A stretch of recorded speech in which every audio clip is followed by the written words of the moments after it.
Hi, I'm Sen, and I dress like the main character of a PBS Kids TV show, by which I mean I wear the exact same outfit every single day without fail, with occasional exceptions for special episodes. If you watched my most recent back to school outfits video, you would know that I have kind of an affinity for striped t-shirts, and if you haven't watched it, hello, what are you doing? Check that out right now. Maybe it's on this side, I don't remember. Striped tees are actually really great wardrobe staple / essential because they're comfy, which is really important, but they still have some kind of pattern going on, which is a little bit more interesting than your basic plain white or black t-shirt. And there are also colors in the stripes that you can match to different colors of your accessories or other items of clothing in the outfit. With that impromptu but slightly too passionate PowerPoint presentation out of the way, let's build some fits.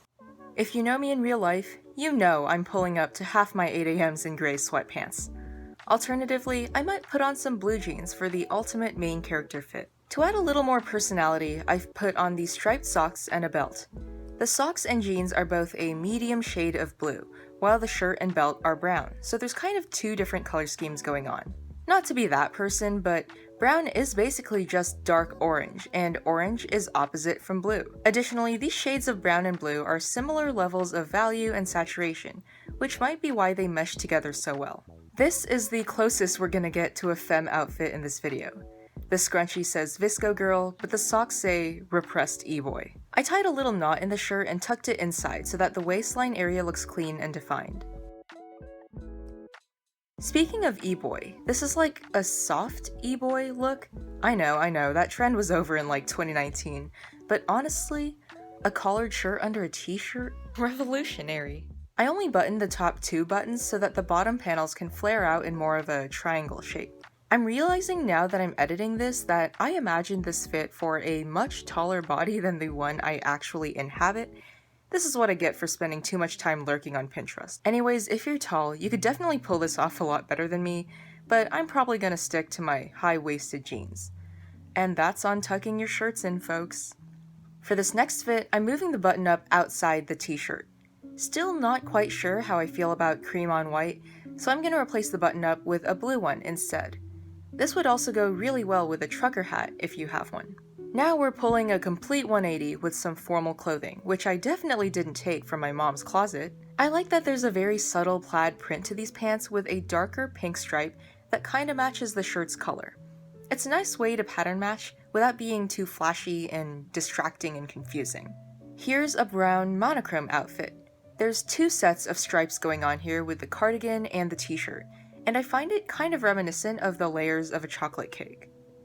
Continuing on the concept of food, here's a red-ish monochrome fit with lobster earrings and sriracha socks. Although my pants do end up covering the socks when I stand up, the pattern becomes more visible when I sit down, and I think that's kinda cool.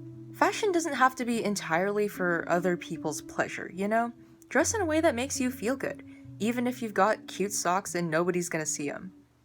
Wait, isn't that the concept of, like, cute lingerie? Oh god. Anyways, I like the chocolate cake stripes idea from earlier, so here's another double stripe situation. But this time, it's less obvious because the stripe is on my pants and they're vertically oriented. I considered wearing my Adidas sweats for these, but the stripes on those are a lot skinnier and more uniform, which would be just too similar to the t-shirt, and there wouldn't be any visual variation, which is why I much prefer the look of these wider striped sweatpants. Off topic, how do you guys feel about brown on black? I'm still experimenting with that. I don't hate it, but it feels slightly funky, you know what I mean? Let me know what you think. Let's hold a Socratic seminar in the comments section.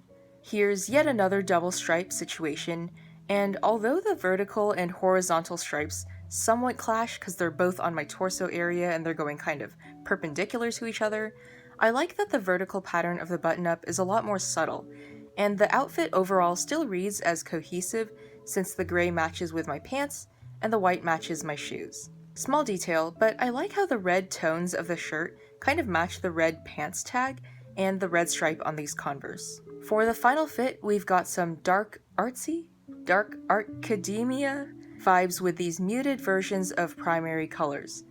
The reddish-brown stripes, mustard yellow of the beanie, and the navy jeans. A very autumn-appropriate outfit for my fellow art hoes. Thanks so much for tuning in to this week's episode of Shenanigans, and until next time, We'll see you soon.